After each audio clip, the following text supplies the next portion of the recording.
Law college অনির্দিষ্টকালের জন্য বন্ধ করে দেওয়া হলো। আর ঠিক কি হয়েছিল ভিতরে তা জানতে বিজেপির ফ্যাক্ট ফাইন্ডিং টিম তারা ঢোকে কলেজে। এই বিজেপির ফ্যাক্ট ফাইন্ডিং টিম, যে বিজেপি ফ্যাক্ট ফাইন্ডিং টিমে মীনাক্ষী লেখি আছেন, যে ফ্যাক্ট ফাইন্ডিং টিমে বিপ্লব দেও আছেন, সেই ফ্যাক্ট ফাইন্ডিং টিম যখন ভিতরে ঢোকে তখন কসবা কলেজের সামনে তুমুল উত্তেজনা। এই উত্তেজনা কেন না, এই উত্তেজনা হচ্ছে কসবা কলেজের সামনে তখন রাত দখল অধিকার মঞ্চের সদস্যরা রয়েছে, আর ওদিকে যখন বিজেপির ফ্যাক্ট ফাইন্ডিং টিম ঢুকছে তখন সেই ফ্যাক্ট ফাইন্ডিং টিমের সঙ্গে বিজেপি কর্মীরাও রয়েছেন। তো এই বিজেপি কর্মীদের সঙ্গে হাতাহাতি।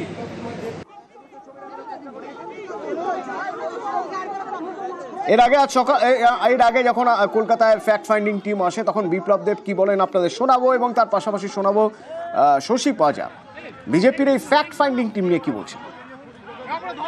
এই রাজ্যে একটা অরাজকতা করে রেখেছে। উনি হাতরাসে টিম পাঠাতে পারেন, পেহেলগাঁওতে টিম পাঠাতে পারেন, কিন্তু যখন ভারতীয় জনতা পার্টি বা অন্য দলের কোনো টিম আসবে তখন সেগুলোকে অ্যালাউ করা হবে না। তাদের সঙ্গে চিফ সেক্রেটারি দেখা করবে না, তাদের সঙ্গে ডিজিপি দেখা করবে না। একটা অগণতন্ত্র মানসিকতা সম্পন্ন সরকার চলছে। মহিলা মুখ্যমন্ত্রী জায়গাতে লাগাতার একের পর এক রেপ হচ্ছে। বাংলাতে মহিলারা সুরক্ষিত না। যেখানে 50% উপরে মহিলা, সেখানে যদি মহিলারাই সুরক্ষিত, ল কলেজেই সুরক্ষিত না হতে পারে, বাংলার মধ্যে মহিলাদের কোনো নিরাপত্তা একদম নেই। বিপ্লব দেব হচ্ছে ফেল্ড চিফ মিনিস্টার। সবচেয়ে বেশি ধর্ষণ, এই রাহাজানি, খুন হওয়ার ক্ষেত্রে তিনি মুখ্যমন্ত্রী হিসেবে কি পদক্ষেপ নিয়েছেন? সাধারণ সম্পাদক অভিষেক বন্দ্যোপাধ্যায় গিয়েছিলেন, তার কনভয়ের উপর হামলা হয়। বাংলায় গণতন্ত্র আছে, আপনারা আসছেন যাচ্ছেন। আমাদের তৃণমূল কংগ্রেসের পক্ষ থেকে হাতরাস অব্দি আমরা পৌঁছতে পারলাম না, উন্নাও অব্দি আমরা পৌঁছতে পারলাম না। সত্যপাল সিং হাতরাস ঘটনাতে বলেছে পুলিশের কি করার আছে। এনারা এসছেন পশ্চিম বাংলায় ফ্যাক্ট খুঁজতে। যে ভিকটিম আছেন, যে মেয়েটি আছে, তার বাবা মা বলেছেন আমরা খুশি, এটা সহ্য হচ্ছে না যে আমরা খুশি যে কলকাতা পুলিশ সময় মতো সমস্তটা করছে। কোথায় সমবেদনা রাখবেন তা না করে রাজনীতিকরণ আরম্ভ হয়ে গেল।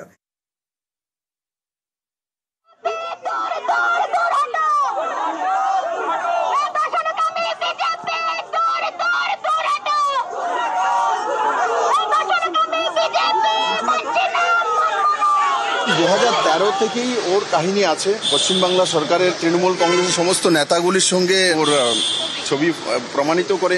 তৃণমূলের ছাত্র সংসদের সম্পাদক, যারা যারা ঘটনা ঘটিয়েছে সমস্তগুলোই ডাইরেক্টলি তৃণমূলের সঙ্গে যুক্ত আছে। এরা পেশাদারি রেপিস্ট। তৃণমূল করবে বলে তাদেরকে মাফ করে দেওয়া হবে, এই স্টেট কনসার্ট। আমরা রিপোর্ট নিয়ে আমাদের রাষ্ট্রীয় অধ্যক্ষ জেপি নাড্ডাজিকে দেব।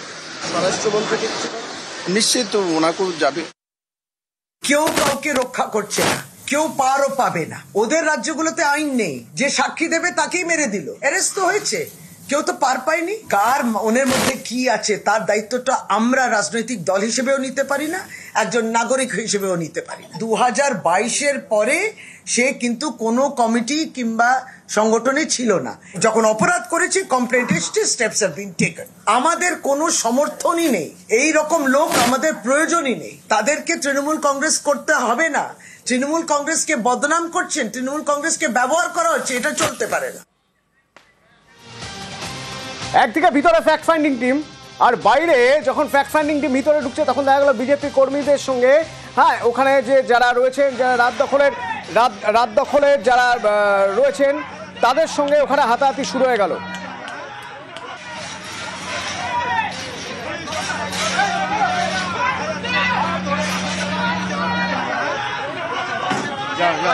ফ্যাক্ট ফাইন্ডিং টিম ভিতরে কতক্ষণ তারা ভিতরে রয়েছেন, বাইরের কি অবস্থা? সুস্মিতা আমার সঙ্গে রয়েছে। সুস্মিতা, দেখো, বিজেপির ফ্যাক্ট ফাইন্ডিং টিম তারা 20 মিনিট যাবত তারা ভিতরে থাকছে এবং এই মুহূর্তে তারা বেরিয়ে এসেছেন। বিপ্লব দেব, মীনাক্ষী লেখি থেকে আরম্ভ করে সুকান্ত মজুমদার, অগ্নিমিত্রা পল, যারা গিয়েছিলেন ভিতরে ফ্যাক্ট ফাইন্ডিং টিমের সদস্য, তারা এই মুহূর্তে বাইরে বেরিয়ে এসেছেন। তারা যদিও কোনো মন্তব্য করেননি, তার কারণ কিছুক্ষণ বাদেই তারা সাংবাদিক সম্মেলন করবেন। বিজেপির ফ্যাক্ট ফাইন্ডিং টিম যখন ভিতরে, বাইরে একতরফ ঝামেলা, উত্তেজনা, হাতাহাতি দু দলের কর্মীদের। তারা একদম যারা বিজেপি কর্মী সদস্য, অপর দল যারা বিজেপির ফ্যাক্ট ফাইন্ডিং টিম, কসবা ল কলেজে আসার আগে থেকে এই রাজদখলের অধিকার দখল সংগঠনের তরফ থেকে সেখানে কর্মসূচি করছিলেন, সেখানে বিক্ষোভ দেখাচ্ছিলেন। সেই প্রতিনিধিদের সঙ্গে জ্বরে প্রতিনিধিদের বাগবিতণ্ডা হয়, বিজেপি কর্মী সমর্থকদের হাতাহাতি পর্যন্ত হয়। রাজদখলের কর্মীরা যে অভিযোগ করছেন, বিজেপির পুরুষ কর্মীরা এসে তাদের মহিলা কর্মীদের জামা ছিঁড়ে দিয়েছে, হাত দিয়েছে, এমন গুরুতর অভিযোগ করছেন। গোটা বিষয়টিকে কেন্দ্র করে কসবা ল কলেজে কার্যত অগ্নিগর্ভ পরিস্থিতির সৃষ্টি হয়। মাঠে নামতে হয় যারা সেখানে পুলিশ আধিকারিক ছিলেন, যারা কসবা ল কলেজের যারা আইন শৃঙ্খলা পরিস্থিতি পাহারা দিচ্ছিলেন, সেই পুলিশ কর্মীরা অবশেষে মাঠে নেমে পরিস্থিতি কিছুটা হলেও আনেন। এই মুহূর্তে বিজেপির ফ্যাক্ট ফাইন্ডিং টিম, কেন্দ্রীয় ফ্যাক্ট ফাইন্ডিং টিম, সেই ফ্যাক্ট ফাইন্ডিং টিম এই মুহূর্তে যে কসবা ল কলেজ থেকে বেরিয়ে তারা এই মুহূর্তে যাচ্ছে। তারা আপনারা কিছুক্ষণ বাদেই তারা সাংবাদিক সম্মেলন করবেন, সেই সাংবাদিক সম্মেলনের উদ্দেশ্যে তারা এই মুহূর্তে যাচ্ছেন। ধন্যবাদ। ঢুকছে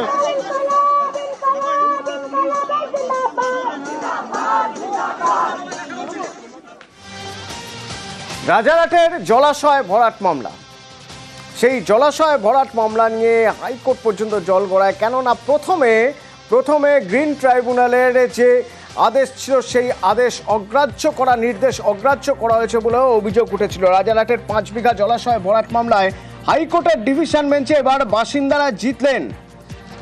কোম্পানির যুক্তি ধোপেই টিকল না, বরং ডিভিশন বেঞ্চের পর্যবেক্ষণ গ্রামবাসীদের যুক্তির গ্রহণযোগ্যতা আছে।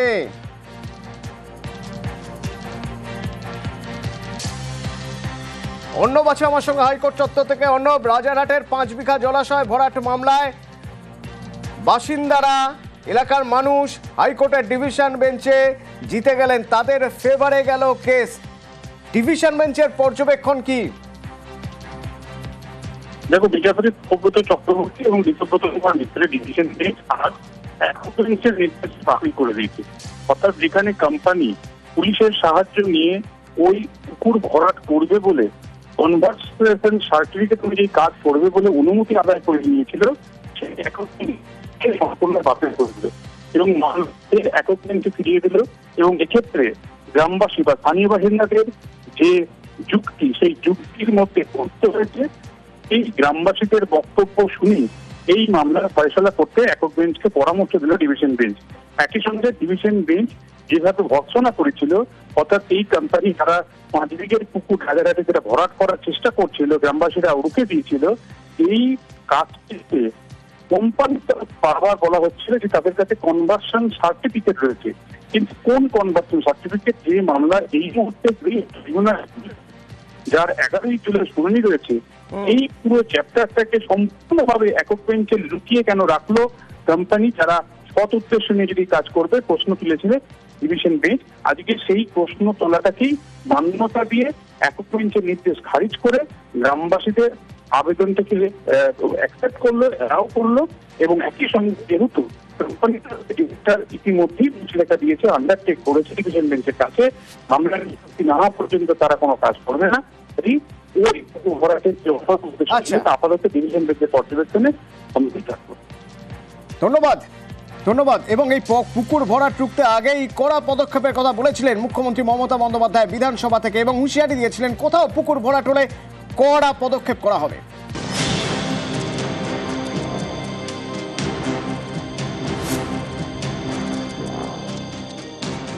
কোথাও পুকুর ভরাট, কোথাও আবার জলাশয় ভরাট, এসব রুখতে কড়া মুখ্যমন্ত্রী। মঙ্গলবার বিধানসভায় মমতা বন্দ্যোপাধ্যায় বলেন, অনেক পুরসভা নিজের ইচ্ছে পুকুর ভরাট করে দেয়, বোঝে না পুকুর ভরাট করলে নিঃশ্বাস বন্ধ হয়ে যায়। এ নিয়ে পুরনগর উন্নয়ন দপ্তরকে বলেছি, পঞ্চায়েত দপ্তরকেও বলেছি। পুকুর ভরাট করে ইচ্ছে মতো বাড়ি তৈরি হচ্ছে, দমকল অ্যাম্বুলেন্স ঢুকবে কিভাবে? এরপরে আরো সুর চড়ান মুখ্যমন্ত্রী, হুঁশিয়ারি দিয়ে বলেন, জোর করে পুকুর ভরাট করলে কড়া ব্যবস্থা নেব, নো কম্প্রোমাইজ। কড়া ব্যবস্থা নেবে পরিবেশ দফতর, স্ট্রং অ্যাকশন নেওয়া হবে। সোমবার রাজারহাটে জলাশয় ভরাটের খবর দেখায় নিউজ 18 বাংলা। রাজারহাটের বিষ্ণুপুর 1 নম্বর গ্রাম পঞ্চায়েতের রেকজোয়ানি, এখানে 5 বিঘের বিরাট জলাশয়। এই জলাশয় ভরাট করে ফ্ল্যাট তৈরির ছক কষা হচ্ছে বলে অভিযোগ। অভিযোগের আঙুল একটি বেসরকারি সংস্থার দিকে। এর বিরুদ্ধে সরব হন স্থানীয়রা। তারা কলকাতা হাইকোর্টের দ্বারস্থ হন। এই মামলায় বৃহস্পতিবার পর্যন্ত জলাশয় ভরাটের কাজ বন্ধ রাখার নির্দেশ দিয়েছে হাইকোর্ট। শুধু রাজারহাটে জলাশয় ভরাট নয়, কখনো দক্ষিণ 24 পরগনার জয়নগর, কখনো উত্তর 24 পরগনার পানিহাটি, কখনো আবার নদিয়া, নানা জায়গায় পুকুর ভরাটের অভিযোগ উঠেছে। এসব রুখতেই বিধানসভা থেকে সাবধান করে দিলেন মুখ্যমন্ত্রী। নিউজ 18 বাংলা।